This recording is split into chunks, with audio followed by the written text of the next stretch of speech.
I met Rona about 25 years ago, I guess. I was looking for some help here at the depot, and my brother-in-law, Travis, said that his sister-in-law was looking for a job. Otherwise, she was going to move back to Oregon. So I went over to Rona's house and beat on the door and offered her a job. And she had just put out a request to the spirit world looking for a job. And I said I needed a secretary, and she didn't want that kind of a job, but that was the job she got. So that's how we met. There's just so many stories, and they connect us as people. They help ground us. They bring a lot of things to mind, just like that little bit of a story that Bud was just telling, makes me think of things that have happened. And there's a lot longer story to that. But we talked a lot about,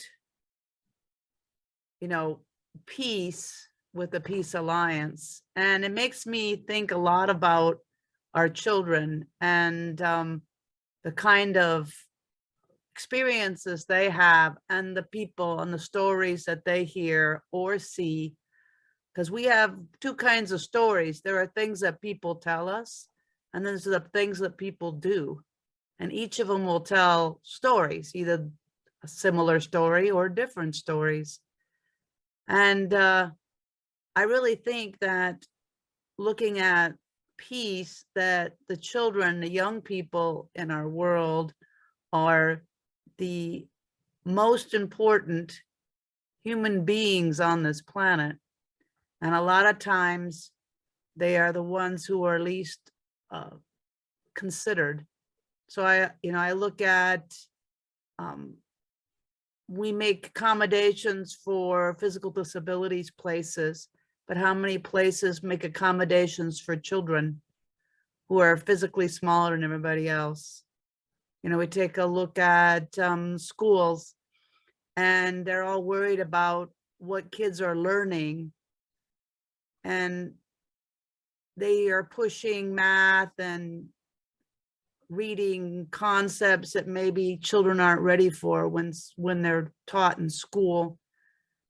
They don't look at children's individual abilities and their development, because each child is in a different place as far as their social emotional development as well as their intellectual development.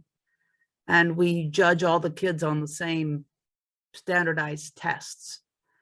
I sent my first couple kids, 3 kids went to public school. And my youngest son, which is the 3rd child, I eventually took him out because the school wasn't meeting his needs. He couldn't write a paragraph in the 5th grade. They were worried about how much math he knew, but he couldn't, functionally write his name so you could read it on a piece of paper. I went to school, I was dyslexic, but I taught myself to read and write before I went to kindergarten. By the time I was in the 3rd grade, I was so confused because instead of the school working with me on what I had already learned, they tried to tell me it was wrong and teach me something else. In the schools, I really think, I look at when I was in kindergarten, and it was a social event. We went to school to learn how to follow directions, how to work with our friends. We played lots of games where we cooperated and worked together, played with blocks, and painted and learned to write our name. And it was all about everybody working together, getting along. And the kindergarten my kids went to was not like that. It was like, you have to do it this way. And, they're having them add numbers on worksheets, and they're supposed to already know the alphabet before they go to school. And I really think that part of a problem with our society today, this increasing issues with emotional problems, have to do with the lack of social emotional development being considered important in their younger years. I really think that grade school, we can teach them basic math, English, writing, whatever. That's great. Science concepts like, let's go out in the snow and, make a snowman. What do we learn about snow, But it should be more about the social emotional development of the children. And I don't see that in our world today. I think there's more to even take consideration to that, but we look at where children are at as far as with their families. So when I was I was 9 years old, my dad left us and we ended up being homeless. And I went to a different school every week because we moved around to different places. We stayed in different shelters. And I don't remember anything that I learned at school. By the time I got to the 5th grade, I didn't know multiplication tables. And I don't remember what was even told to me. I was too busy trying to, survive in a world where I didn't have any friends because we never stayed anywhere long enough to have them. I didn't have parental support. My mom had a nervous breakdown after my dad left. We didn't have any money and no place to stay. And those kind of things are something that I think that teachers need to have some kind of understanding of. I taught for a number of years early childhood education, maybe partially because of some of my experiences as a child. And when I had kids, I didn't want to be the authoritarian parent that my parents were. I wanted to help my kids develop and grow and in a positive way so that they grow up to be, good people with that could participate in our culture and, be good neighbors and, try to make a better place for everybody to live in. And it was hard when, you're young and you have kids and your example was not a good one. So I went to school for early childhood education and relearned how to work with kids, how to work with people. Because, after kindergarten, grade school was a blur and it really wasn't about helping kids work together. I remember one of the schools I went to was kind of unique because they did do things like that. I really wanted to stay at that school. Everybody liked me. They thought even though I was wearing like hand-me-downs and back in the day, it wasn't cool to have ripped jeans or whatever, or my jeans weren't necessarily nice. They accepted me for who I was and liked me. And the classroom was one more of people working together. If somebody, had an issue, the teacher, that's what we worked on. We worked on sitting down and figuring out what's going on and how do we resolve this problem. And, one of the things that I think we're really missing in school is that, besides the fact that we pay people who work with children so little money. I mean, I worked in early childhood education for over 12 years. I volunteered for a number of years for a place out in Oregon called the Relief Nursery.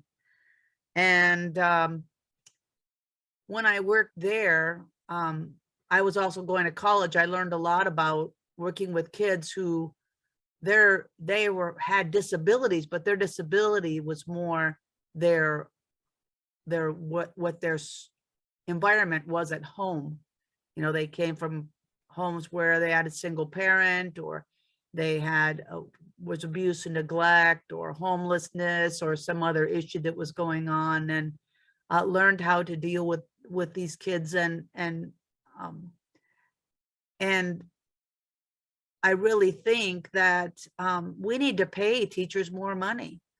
When I got older and moved out to South Dakota, I ran an in-home daycare for a while, and I got paid so much money, I was still on welfare and got food stamps because I had 10 or 12 kids, 10 or 12 hours a day. and I still qualified for benefits. So we can't keep good teachers in working with our kids at schools or preschools if we continue to pay them how they're paid. And the parents, because I was a young mom of 3 kids, and I taught at a YMCA preschool and infant toddler center. And I only stayed with the job for a short time because my daycare expenses exceeded what I made, what I brought home from work. So that wasn't sustainable. That's always been a big pet peeve for me. I ended up taking a job working in a gas station because they paid me $2 more an hour than what I could make in the early childhood education field. There was a place in South Dakota called the Children's Center, and they work with kids with disabilities, with social emotional problems and such. And they would beg me to go to work for them, but they could only pay me $8 an hour. And I couldn't afford to do that. It wasn't enough money to pay my bills. So, those kind of things what I found very difficult to deal with. As far as, a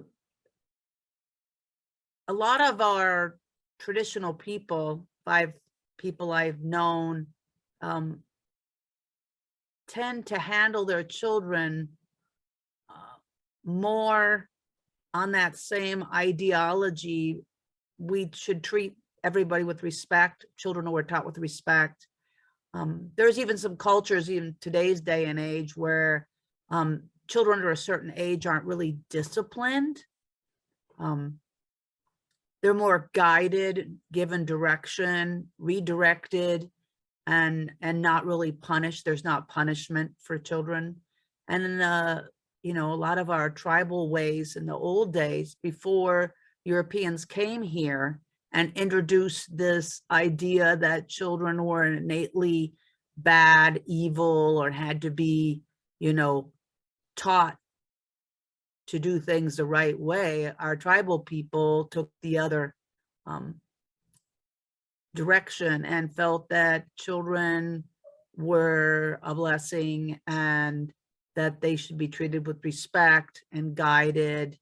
And, they did things that that encouraged their kids to be part of the community, and to, the respect that we get as adults should reflect the amount of respect we've given to others. You don't earn respect by demanding it.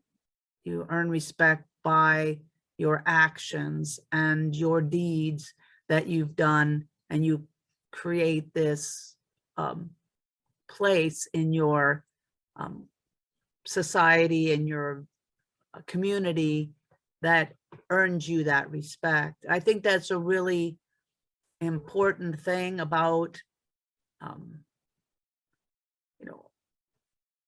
this issue of peace and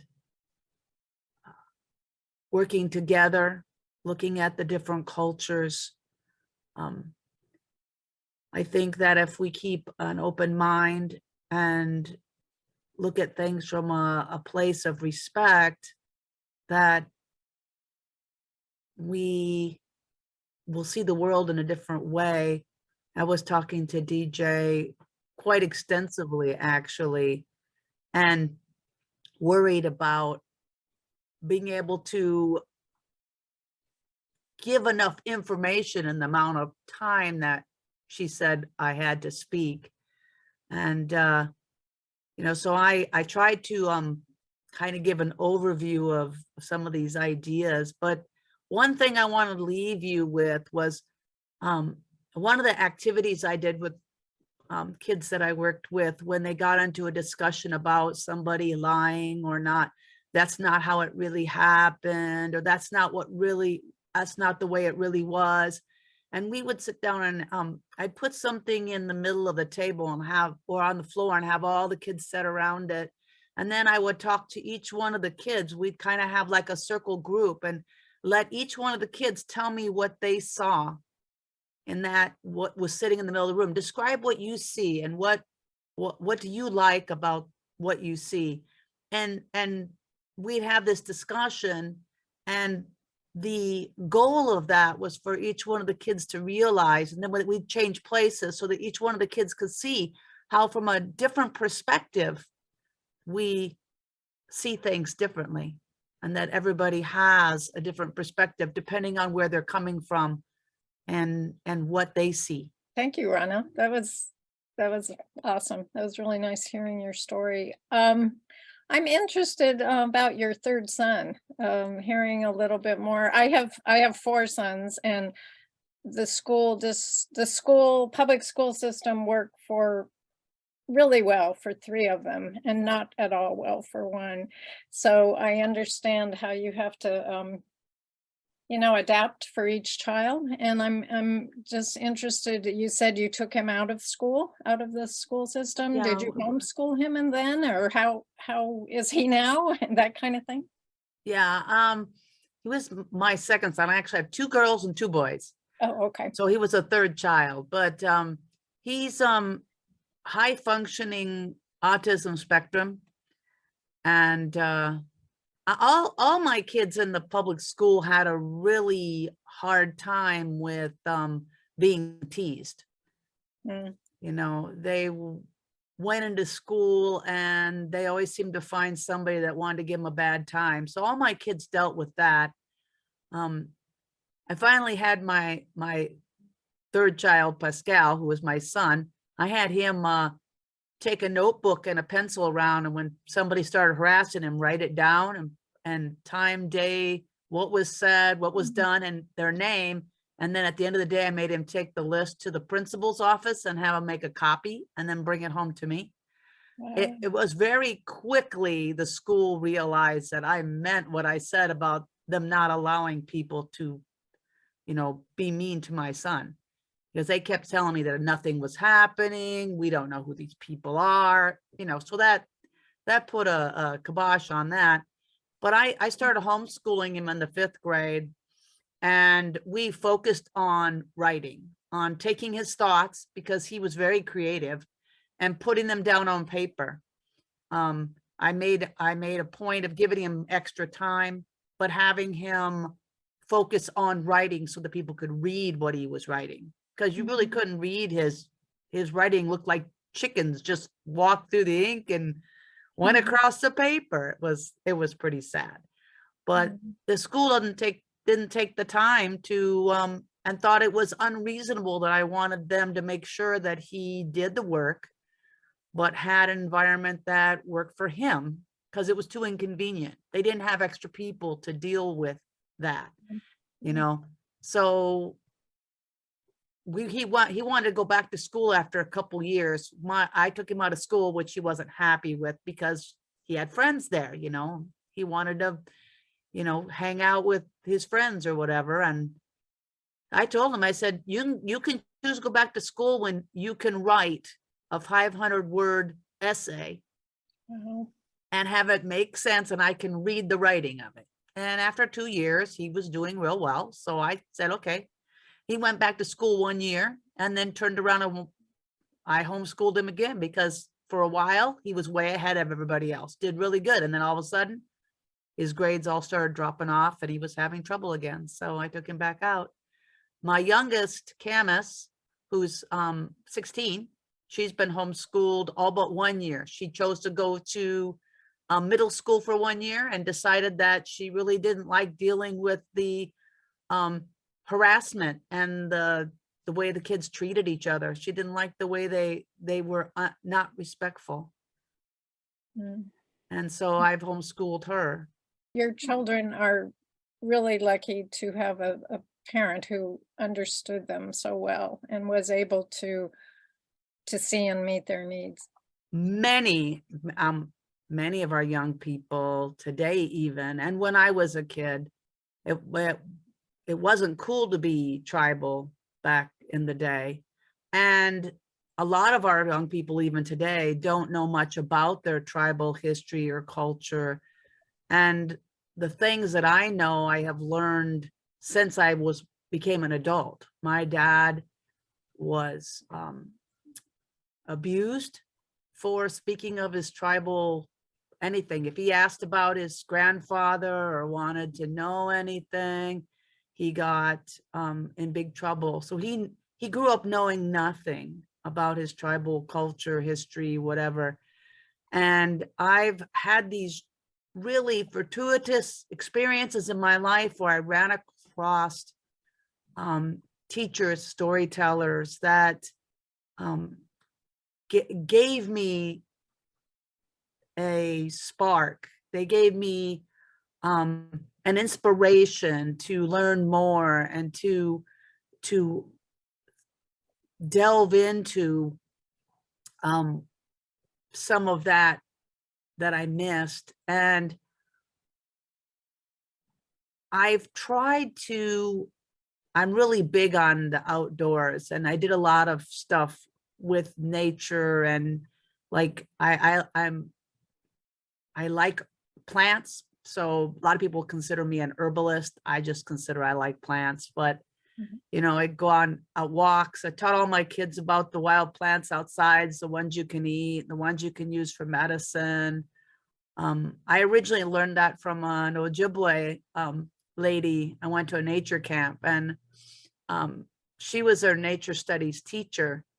And so I was like 10 years old when I met her, and I started learning about plants from her.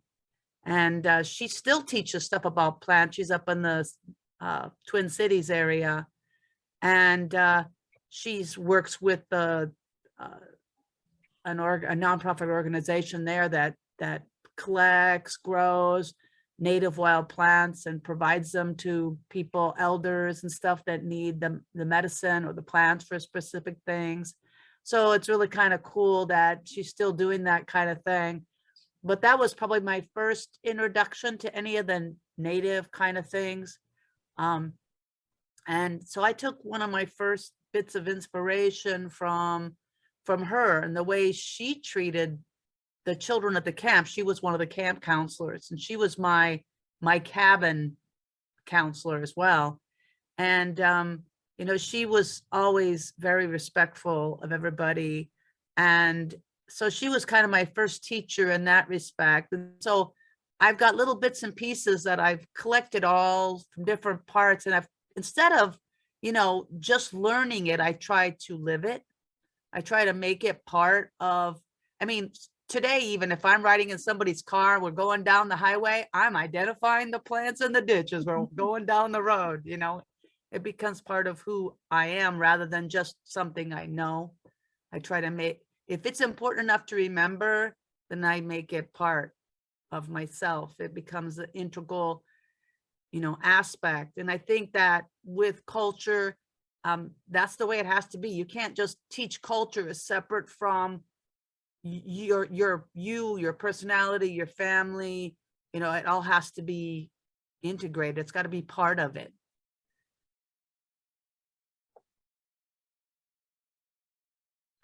And I had a comment about the college thing. You know, my daughter Camus she turned 17 this summer, so she'd be a senior if she chooses. And I've given her some options because she feels a bit overwhelmed by all the school stuff. You know, I've tried to make sure that she's learned the stuff that's traditionally taught in public schools, like some of the history stuff, like certain milestones, and most of them are violent milestones, as well as a lot of stuff about Native culture, history. And she's finding that a little overwhelming. She doesn't really like the violence and, you know, the negativity that evolves around, like the Revolutionary War, the Civil War, and all those things. So she's having a little hard. I told her, I said, you know, if you need to be 2 years a senior, that's cool. She's also been looking into colleges, and already, I do know that many colleges don't have any problem with homeschool students. Minnesota West gives a scholarship for tuition to Native students. And my son Pascal went there for a year. And when he went to go to the school, he had been homeschooled, so didn't have a school diploma.